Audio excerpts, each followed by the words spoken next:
Hey, hey, hey. All right. I know you guys are wanting an update on this whole passport scenario. So I am actually recording this episode the morning before our trip to the Dominican Republic. And I have good news. We all have valid passports that are good for at least 6 months after our date of re-entry. Yes. If you listened to episode 39, you understand the panic that we were in. If you didn't, let me give you a little recap.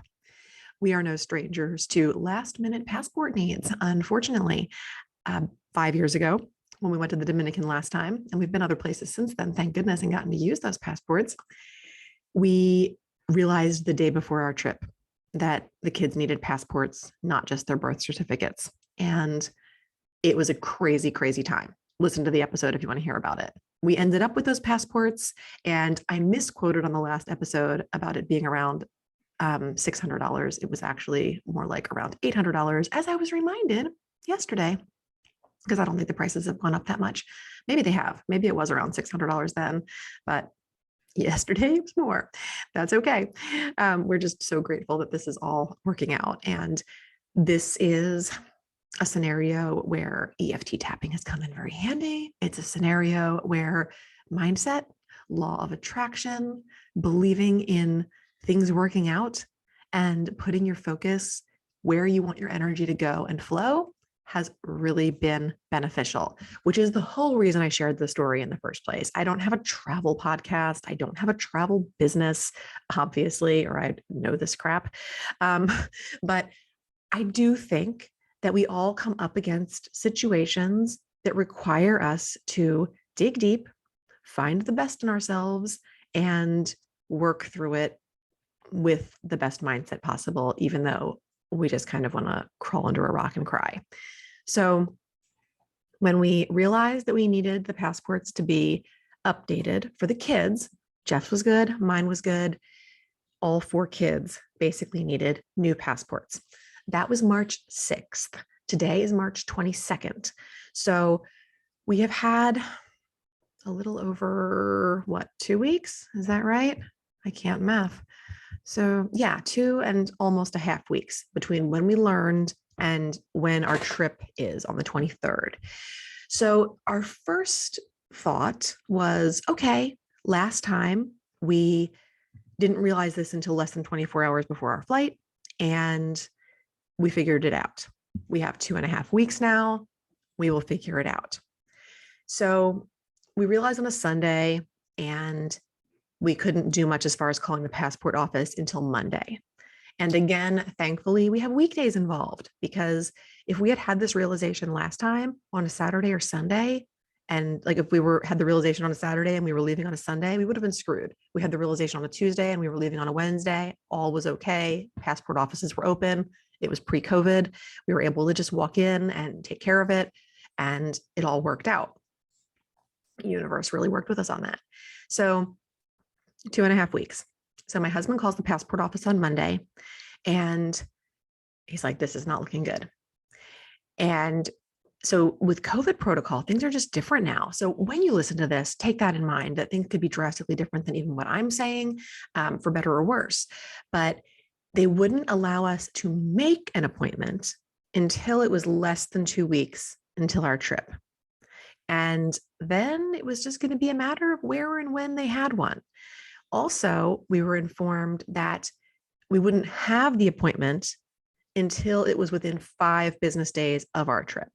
So even though we had 2.5 weeks, it was going to come down to an appointment happening somewhere between the 16th and the 22nd. It could have very well been the day before the trip. It could have been a little bit before last weekend, but it was not going to be ours to decide when it was going to be. And that was pretty much made clear, that we were kind of at their mercy for what was available and where it was available. We confirmed that there was no potential possibility of walking in to the Washington, D.C. office, which is what we did last time, and that we would need an appointment. So we were like, cool, we will call back on, Wednesday of that week, and we'll get an appointment for Washington, D.C. Great. It'll be okay. This will all work out. So we kind of put it aside again, because again, nothing we can do within the guidelines. And just like it'll work out, we will get the appointment. Fine. My husband calls back to get the appointment, and the nearest appointment they had was in Buffalo, New York. They had some in Albuquerque and on the West Coast. And, heck, might as well look at Hawaii while we're at it and get a better vacation out of this necessary update trip, right? Goodness gracious. I really couldn't believe it at first. I was like, this is crazy. We're just going to have to go, I guess. And so my mindset at first was like, okay, we will plan for it. This will be an extended version of our vacation. The appointment was on the Monday before our trip on a Wednesday. And that's what we did. I had hope, up until a day or so before that maybe we could find some last minute appointment. But when we called back to the passport offices to check, as we did a few times, hey, maybe something else came available. We were basically told that we were lucky to have gotten what we got. And without them being, rude or saying it directly, they pretty much told us, don't waste your time. You're super lucky that you got 4 appointments in the same place, with a little bit of time for wiggle room before your trip. So we counted those blessings, and also, just again, counting the blessings that we have the time, the flexibility, and the means to extend our trip and take that time off and take the kids out of school, unfortunately, for the day, which would have happened even if we had to do it in DC, because their business hours are school hours. So, and a trip to the passport office is not quick. So, but I will say those people were so efficient and also super friendly in Buffalo. So my husband had this feeling that like our appointment was at 11:30. They weren't going to let us in until at least 11:15. And that was that. My feeling was, let's go early and see, which he kind of laughed at me. But you know what? We went early and we got in early, and it did help with things. So I'll give you some details that might help if you're going through this, and also just kind of share what we did. So we left on Sunday morning, and this also involved us rearranging plans for our dogs to go to the kennel and everything else, because we weren't going to drop them off until today, the day before our vacation, because we're leaving pretty early, and our kennel is awesome, but they have some pretty strange drop off and pickup hours. So we were going to drop them off today. So they're getting 2 more days at the kennel, which, you get a little bit of dog mom guilt about, because I don't know. I'm hoping they're loving it. This is the first time that our puppy Mowgli is going with our older lab Lotkie, and they get to like stay in the same area together. I'm just hoping they don't totally like bite the crap out of each other. Mowgli has his puppy teeth, and his favorite thing to do is to latch on to Lotkie's jowl. And I mean, like, I've watched Lotkie run across the yard with a puppy attached to his jowl, and he has this patch of scabs. He does not seem to care though. Every now and then he puts them in his place, and the trainers and all the, people who know dog stuff keep saying, hey, when the older dog gets upset about it or sick of it, he will put the puppy in his place. He's probably not as bothered by it as you are. So I'm trying to lean into that and just be like, okay, cool. They're doing dog stuff. And this is stuff that Lottie didn't get to do a whole lot of when he was a puppy, because he hasn't had another dog around. So new experiences for him. Hope he's enjoying it. But I'm just hoping they do okay. So it's a different environment for them for sure than what they're used to. And I'm already super excited to pick them up next Monday. So we dropped the dogs off at the kennel, and then we begun the drive. So we had a hotel booked. My husband took care of that as soon as he got the appointment in Buffalo, and we knew where we were going. And we also knew that, Buffalo, New York has some things near it that are fun to see, like Niagara Falls, and some things that are fun to eat, like original buffalo wings. And you never know what you're going to find. We love to explore, and we love to eat at new places, and we're like making the best of it. So we hit the road, and we were on the road by about 8:30 after we dropped the dogs off, and we took a scenic route. So we drove through all of these state forests and things that I believe are part of the Appalachian Trail. And it was beautiful, seeing wildlife, just beautiful trees. And it's the time of year here where the trees are still bare. There's not leaves on them quite yet, but there's a lot of new spring green color budding, moss on the floors of the forests. And there was all these really pretty little creeks that was my favorite part. I kept noticing like, oh, the creek is still running beside the road and it's really pretty, or there's a little waterfall or a little drop off, lots of trains running alongside the road, and lots of very rural towns that we drove through. So I always like to kind of have those conversations with the kids when we're driving. Do you ever imagine what it would be like to live in a house like this or like that? And, pointing out houses on the water, big houses, little houses. We went through one area on the water where they had like these, I don't know if they were like for camping or for fishing or whatever, these little teepee looking house structures out on stilts on the little islands out in the water. Super cute. What would it be like if you lived there? And just kind of thinking, hey, if we weren't where we are, what might our life be like? And also that allows you to dream about what your life could be like if you feel like that is a better version, or to lean into gratitude if you don't feel like it's a better version, and to just realize all the different strokes for different folks and all the different ways that people live and enjoy themselves and carry out their lives in all different areas of the world. So we enjoyed the drive, and my husband's amazing. He did all the driving. I always offer, but I don't get taken up on it. So he did all the driving there and all the driving back, and also picked out the route so that we could see new things. And he has a radar for finding ice cream places. So, a day without ice cream is like a day without water or something for him and for our boys when we're on travel. And you know what? I enjoy it along with them. But we found a roadside place that had so many choices for ice cream. And I'm like, when you have a family of 6, that going out for ice cream can be quite a hefty bill. I mean, we've paid anywhere upwards of like, $60 or $70 for the family to have ice cream. And we've paid a heck of a lot less, but we all got exactly what we wanted, whether it was a sundae or a cone or toppings or whatever, no limits on what people ordered and chose. And our bill was like $21 at this place on the side of the road. It was insane. I was like, how can they even afford to stay open? But amazing. So we had some ice cream on the way up. We had some lunch, and we got to Buffalo. I'm trying to think. It was around a little bit before dinner time. I think we got there around 4.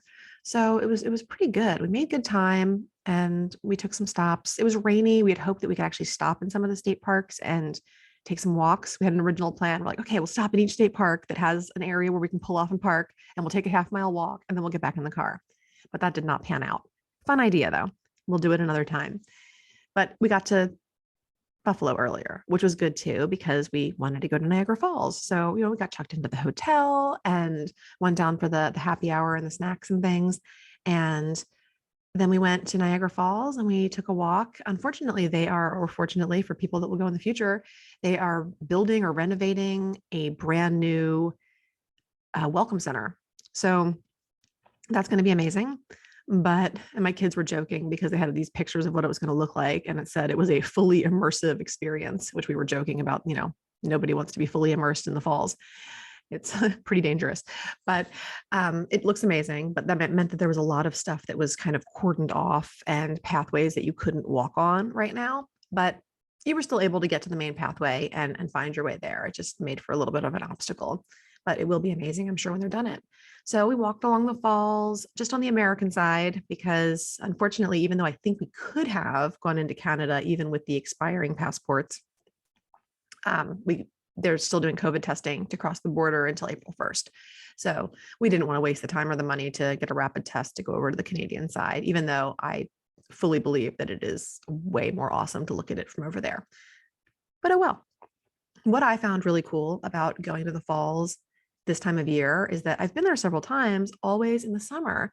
And this time there was big chunks of ice and like ice structures that had kind of built themselves around areas where there was rocks and things. And this whole area below the main falls that just looked like snow, and just really cool, neat to see it that way and to feel the cold mist and just, I don't know, being near that water for me, I always love. There is such an energy that comes from water and waterfalls. You can watch, videos about the energy and the frequencies and everything around there. And I love that feeling, and just being conscious of that and being near it. I also love the sound of the water. I could just listen to a recording of the water sounds from around the falls and sleep. Just so soothing to me.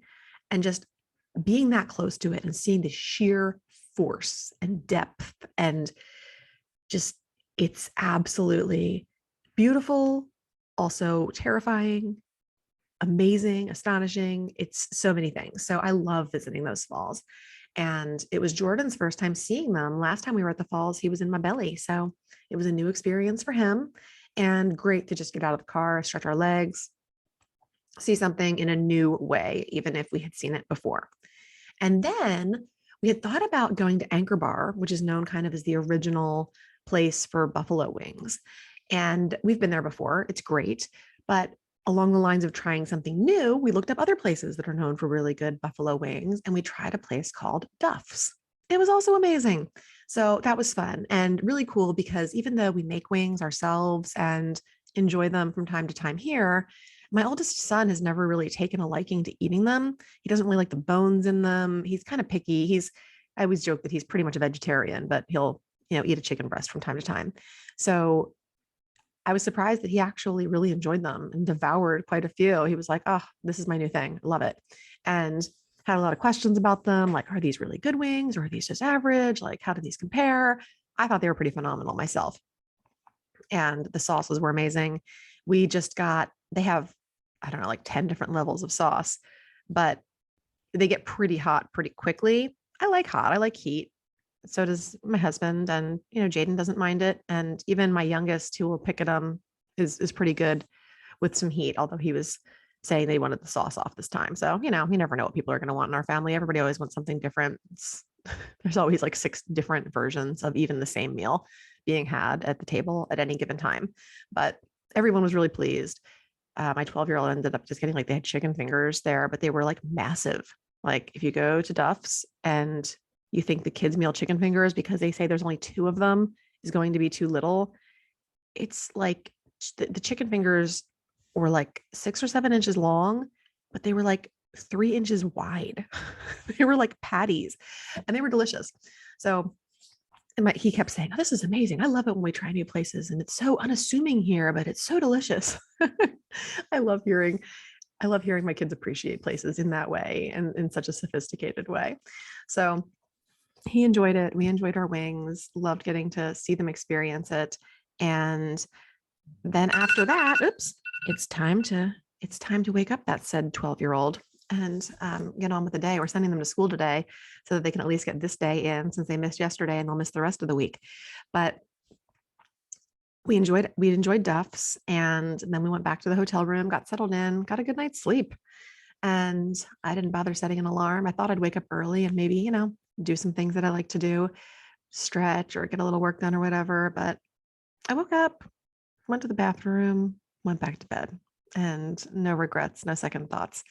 And it wasn't until Jordan came in around 7:00 and said, I'm ready to get up. Okay, me too. I'm ready to get up. And it felt good to stay in bed. I don't really remember the last time that I was in bed past 7 a.m. It's probably happened in the last few months, but maybe only once or twice. So it's not something I do very often. And we got up, we enjoyed the Embassy Suites hotel breakfast, which the kids always like, the make your own Belgian waffles and oatmeal and cereal, all the carbs, geez. But had a nice breakfast. And then we packed up and it was time to head to the passport office. We wanted to make sure we were early. We had driven by it already so that we knew where it was, kind of assessed the parking situation, all the things, because you can't miss this appointment. If you're late, if you don't show up, if something goes wrong, they're not rescheduling you and you're out of luck. So we were very diligent about making sure that we knew where it was, how to get there, and where we were going to park and how to plan. And also we had the box. So if you've ever applied for a passport, there's a passport application. You have to go get photos. We had gone and gone to just the UPS store near us and had the photos taken. We thought about taking them ourselves. You can totally do that. But I'm like, I am not taking chances. I'm going somewhere, making sure they do it right. There's no shadows. It's all acceptable. Our kids all look like bums in their pictures because we didn't plan to go and get the pictures. They have hair sticking up and hair sticking out and they look all raggedy, but whatever.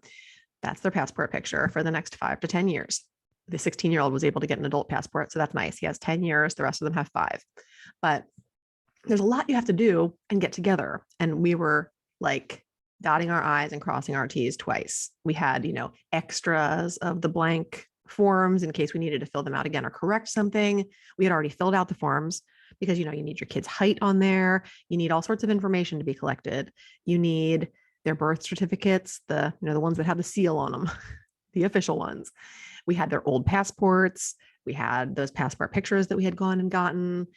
We had copies of our driver's licenses. We had our passports, all the paperwork. And so I have in my office this, I call it my vision casting box. Instead of doing like a vision board or whatever, I throw, whatever in there that I'm dreaming about, and it goes in the box. And I look through it from time to time. I kind of put and focus some energy towards it. I cleared out the box because I've been meaning to redo the box. And we use my vision box to take everything in there. And, the itinerary, which has a picture of Punta Cana, I'm like, this is perfect. Like everything in here is about getting on this vacation. It's our vision, and we're going to make it come true by going to Buffalo and getting these passports, of which we did. So it's all in the box. We all guarded the box and joked about the box and, took very good care of the box. And we went in the morning and we got there early, and they let us in early. And that was awesome. And they, we went up to the window and we checked in. That's part of the process. And then you sit down until they're ready to actually give you the oath and review your paperwork, make sure everything's good. And I'm trying to think, we probably got there around 10:30. They let us in then. I think we were out of there a little after noon. We were taking bets about when we would be out. It was like 12:11 when we finally walked out the door. And then here's the thing that you need to realize if you're doing this same day is that you get asked to come back at a certain time to pick them up. So it would have been nice to have been able to get on the road at noon with passports in hand, but instead we had to come back at 3. Now, the security guards did tell us, hey, come back at 2:45. So we did and picked them up. So we had some time to kill. No big deal. We found a great deli to go have some sandwiches in, and it was amazing. Combination of kind of like New York deli and Mediterranean food, which was a great blend of things that our family likes. So my husband could have a Reuben and I could have an amazing Greek salad with pita, and everybody was happy.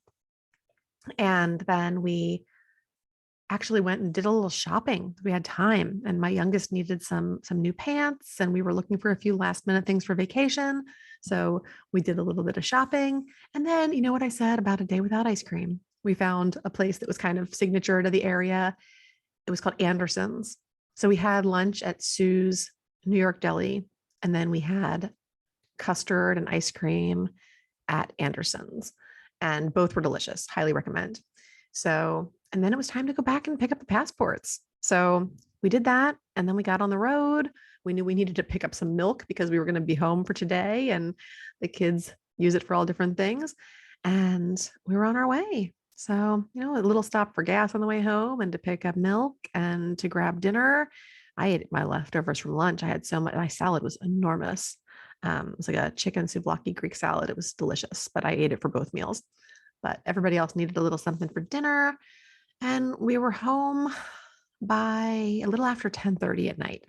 So then it was a matter of, unload the car, unpack so that we can repack for the actual vacation, get the kids to bed so that they can wake up for school, and, get some sleep ourselves. So here we are. So that's the update. We all have passports in hand, all is well. And I feel much more relaxed now.